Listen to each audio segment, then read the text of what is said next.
Hi friends, അസ്സലാമു അലൈക്കും. Welcome back to Asinu's mystery. പുതിയൊരു വീഡിയോയിലേക്ക് എല്ലാവർക്കും സ്വാഗതം. ഞാനിന്ന് വന്നിട്ടുള്ളത് ചേന കൊണ്ടൊരു കറി ഉണ്ടാക്കാനുള്ള റെസിപ്പി ആയിട്ടാണ്. അപ്പോൾ ഇത് ബീഫ് കറി മാതിരിയുള്ള ഒരു കറിയാണ് ഉണ്ടാക്കുന്നത്. അപ്പോൾ എങ്ങനെയാണോ ഇത് ഉണ്ടാക്കുന്നത് നോക്കാം. അതിനായിട്ട് ഞാൻ ഇതുപോലൊരു ചേന എടുത്തിട്ടുണ്ട്. ഇത് നമുക്കൊന്ന് തൊലിയൊക്കെ ഒന്ന് കളഞ്ഞെടുക്കണം.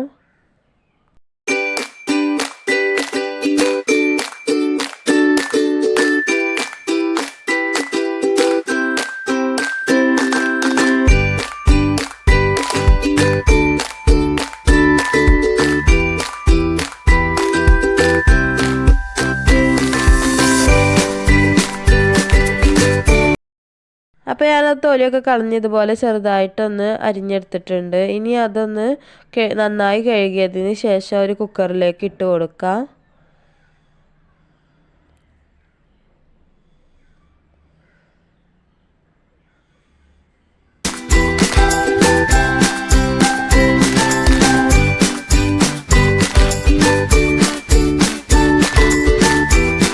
അപ്പോൾ അതൊക്കെ മുഴുവനായിട്ട് കുക്കറിലേക്ക് ഇട്ടിട്ടുണ്ട്. ഇനി ഞാനൊരു 3 പച്ചമുളക് എടുത്തിട്ടുണ്ട്.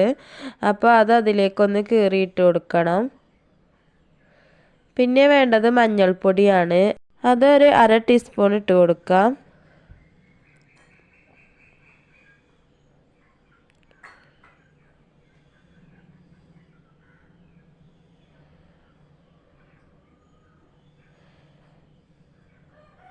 പിന്നെ ആവശ്യത്തിന് ഉപ്പും വെള്ളം കൂടി ഒഴിച്ചിട്ട് നമുക്കിതൊന്ന് വേവിച്ചെടുക്കണം. അപ്പോൾ അതിലേക്ക് ഉപ്പിട്ടത് വീഡിയോ എടുക്കാൻ വിട്ടുപോയിട്ടുണ്ട്. അതുപോലെ പച്ച വെളിച്ചെണ്ണയും കൂടി ഒഴിച്ചു കൊടുക്കണം കേട്ടോ. അപ്പോൾ എന്നാലേ അതിൻ്റെ ഒരു ടേസ്റ്റ് ഉണ്ടാവുള്ളൂ. അപ്പോൾ അതൊരു 2 വിസിലടിക്കുന്നത് നമുക്ക് വേവിച്ചെടുക്കണം. ഇനി ഇതിലേക്ക് വേണ്ടത് വലിയുള്ളിയാണ്. അപ്പോൾ അതൊരു 3 എടുത്തിട്ടുണ്ട്. ഇത് നമുക്ക് ഒന്ന് നീളത്തിൽ അരിഞ്ഞെടുക്കാം. അപ്പോൾ ഞാൻ അതൊക്കെ ഒന്ന് വഴറ്റിയെടുക്കാൻ ഒരു ചട്ടി അടുപ്പത്ത് വെച്ചിട്ടുണ്ട്. ചട്ടി നന്നായി ചൂടായപ്പോൾ വെളിച്ചെണ്ണ ഒഴിച്ചു കൊടുക്കണം. അപ്പോൾ വെളിച്ചെണ്ണയൊക്കെ നന്നായി ചൂടായതിന് ശേഷം നമുക്ക് നേരത്തെ അരിഞ്ഞ് വെച്ച് വലിയുള്ളി അതിലേക്ക് ഇട്ടൊന്ന് വഴറ്റിയെടുക്കാം.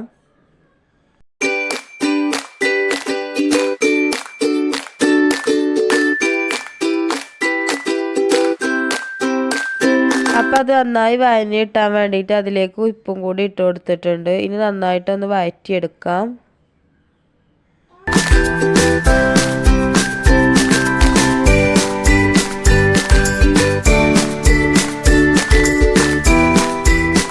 അപ്പോൾ ഉള്ളിയൊക്കെ നന്നായി വഴറ്റിയെടുത്തിട്ടുണ്ട്. ഇനി അതിലേക്ക് ഇഞ്ചിയും വെളുത്തുള്ളിയും കൂടി ചതച്ചതൊന്ന് ചേർത്ത് കൊടുക്കണം. അപ്പോൾ അതിൻ്റെ പച്ചമണം ഒന്ന് മാറുന്നത് വരെ ഒന്ന് വഴറ്റിയെടുക്കാം.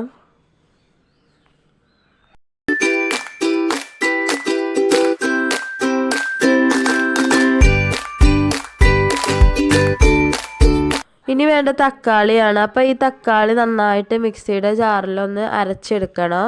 നന്നായിട്ട് അരച്ചെടുക്കണം കേട്ടോ. അപ്പോൾ ഞാൻ അതിലേക്ക് കറിവേപ്പിലയും കൂടി ചേർത്ത് കൊടുത്തിട്ടുണ്ട്.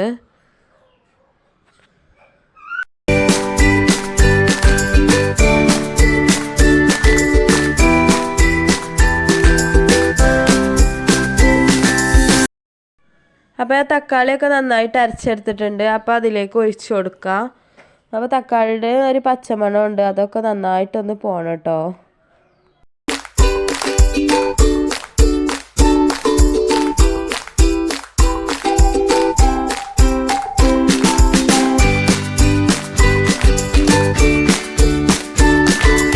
അപ്പോൾ തക്കാളിയുടെ പച്ചമണമൊക്കെ മാറിയിട്ടുണ്ട്. ഇനി നമുക്ക് ഇതിലേക്ക് പൊടികൾ ഇട്ട് കൊടുക്കാം. അപ്പോൾ അതിലേക്ക് ഒരു 1/2 ടീസ്പൂൺ മുളക് പൊടിയാണ് ഇട്ട് കൊടുക്കുന്നത്. നിങ്ങൾക്ക് കാശ്മീരി മുളക് പൊടി ഉണ്ടെങ്കിൽ അത് ചേർത്ത് കൊടുക്കട്ടെ നല്ലത്.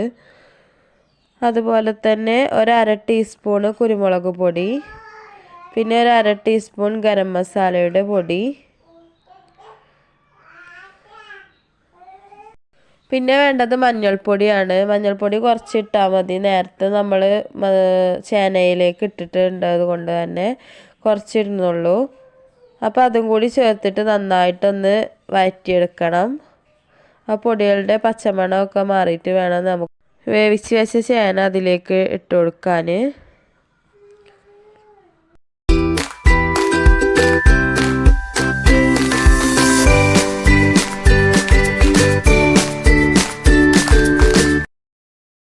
അപ്പോൾ ഇതാ ചേനയൊക്കെ നന്നായിട്ട് വെന്തിട്ടുണ്ട് കേട്ടോ. അപ്പോൾ ഇതുപോലെയാണ് ആവേണ്ടത്. നന്നായിട്ട് ഉടയുമ്പോൾ നമ്മളെ കറിക്കൊരു ടേസ്റ്റ് കിട്ടില്ല. അപ്പോൾ ഇതുപോലെ കഷ്ണങ്ങളായിട്ട് കിടക്കണം. ഇതിപ്പോൾ അത്യാവശ്യത്തിന് വെന്തിട്ടുണ്ട്. ഇനി നമുക്ക് ഇതുപോലെ തന്നെ നമുക്ക് നേരത്തെ വഴറ്റി വെച്ച മസാലയിലേക്ക് ചേർത്ത് കൊടുക്കാം.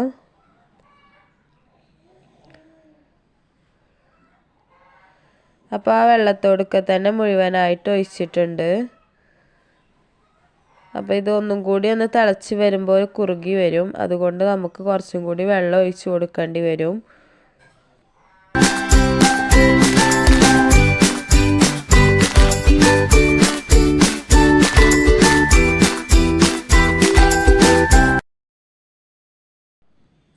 അപ്പോൾ ഞാൻ അതിലേക്ക് കുറച്ചും കൂടി വെള്ളം ഒഴിച്ച് കൊടുക്കുന്നുണ്ട്. എന്നിട്ട് അത്യാവശ്യത്തിന് ഉപ്പും കൂടി ഇട്ടിട്ട് നമുക്കിതൊന്ന് തിളപ്പിച്ചെടുക്കാം.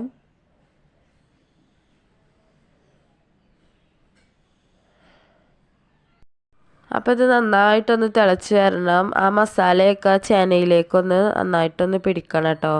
അപ്പോൾ ഞാൻ കുറച്ചും കൂടി ഉപ്പിട്ട് കൊടുക്കുന്നുണ്ട്. അപ്പോൾ സബ്സ്ക്രൈബ് ചെയ്യാതെ കാണുന്ന കൂട്ടുകാരാണെങ്കിൽ പെട്ടെന്ന് പോയിട്ടൊന്ന് സബ്സ്ക്രൈബ് ചെയ്യണം. അതുപോലെ തന്നെ അതിനടുത്തുള്ള ബെൽ ബട്ടണും കൂടി ഒന്ന് പ്രസ് ചെയ്യണം. എന്നാലേ ഞാനിടുന്ന വീഡിയോസ് നോട്ടിഫിക്കേഷനായി നിങ്ങൾക്ക് എത്തൂ. അതുപോലെ തന്നെ ലൈക്കും കമൻറ്റും ഷെയറും ചെയ്യാൻ മറക്കരുത്. ഇതൊന്ന് ട്രൈ ചെയ്ത് നോക്കണം കേട്ടോ. നല്ല ടേസ്റ്റാണ്. നമ്മളെ ബീഫ് കറിയുടെ ഒരു രുചിയാണ് കേട്ടോ ഇതിന്. അപ്പോൾ ചേനക്കറി ഇവിടെ റെഡി ആയിട്ടുണ്ട്. ഇതെല്ലാവരും ട്രൈ ചെയ്യണം. അപ്പോൾ അടുത്തൊരു വീഡിയോയുമായി വരുന്നത് വരെ അസ്സലാമു അലൈക്കും.